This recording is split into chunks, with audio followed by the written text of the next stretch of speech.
பாண்டா கரடிகள் என்றால் கருப்பு வெள்ளை நிறத்தில் அழகாக புசு புசு என்று இருப்பவை என்று அறிவோம். இவை தனியாக வாழ்பவை என்றுதான் கருதுவோம். அது முற்றிலும் உண்மையல்ல.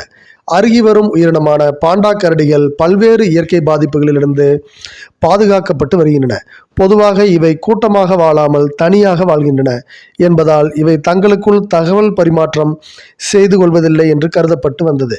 ஆனால் அமெரிக்காவைச் சேர்ந்த மிச்சிகன் பல்கலைக்கழகம் மேற்கொண்ட ஆய்வில் இந்த கரடிகள் தங்களுக்குள் ஒருவித வாசனை வழியாக தகவல் பரிமாற்றம் செய்து கொள்கின்றன என்பது தெரியவந்துள்ளது. நாம் எப்படி முகநூலில் நம் கருத்துக்களை, நம்மை பற்றிய விவரங்களை அறிவிக்கிறோமோ, அதேபோல் இந்த கரடிகள் தாங்கள் வாழும் மரங்களில் தங்களை போன்ற பாண்டாக்களுக்கு புரியும் வகையில் தங்கள் உருவம், வயது, பாலினம் முதலிய தகவல்களை வாசனை வாயிலாக பரிமாற்றம் செய்து கொள்கின்றன. சிறு வயது பாண்டாக்கள் தங்கள் பெற்றோர், குடும்பத்தினருடன் மட்டுமே தகவல் பரிமாற்றம் செய்து கொள்கின்றன. ஆனால் பருவ வயது வந்ததும் தங்கள் குடும்பத்தினரை விடுவித்து வேறு பாண்டாக்களுடன் மட்டுமே தகவல்களை பரிமாறுகின்றன. இப்படியான நிறைய சுவாரஸ்யமான விஷயங்களில் ஆய்வில் தெரிய வந்துள்ளன. அருகி வரும் பாண்டாக்களை காப்பாற்ற இந்த தகவல் பரிமாற்ற நுட்பம் பயன்படுமா என்று விஞ்ஞானிகள் ஆராய்ந்து வருகின்றனர். பாண்டா என்றால் பெரிய கரடி பூனை, அதாவது சீனாவில் மற்றும் வாழக்கூடிய ஒரு பாலூட்டி ஆகும். பாண்டா கரடிகள் மத்திய சீனாவின் சிச்சுவான் மலைப்பகுதிகளிலும் அதனை சுற்றியுள்ள கான்சு மற்றும் சான்ஸ்கி மலைப்பகுதிகளிலும் வாழ்கின்றன. காடுகளின் அழிவு மற்றும் முன்னேற்ற சார் மாற்றங்களால் அவை தாழ்வான இடங்களிலிருந்து உயரமான பகுதிகளுக்கு இடம்பெயர வேண்டியதாயிற்று. பிறந்த பாண்டா பெண் குட்டி இளஞ்சிவப்பு நிறத்தில் காணப்படும். சுமார் 800 கிராம் எடையளவு கொண்டிருக்கும். இவைகளுக்கு கண் தெரியாது.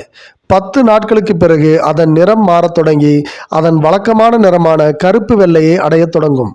40 நாட்களுக்கு பின் கண் தெரிய தொடங்கும்.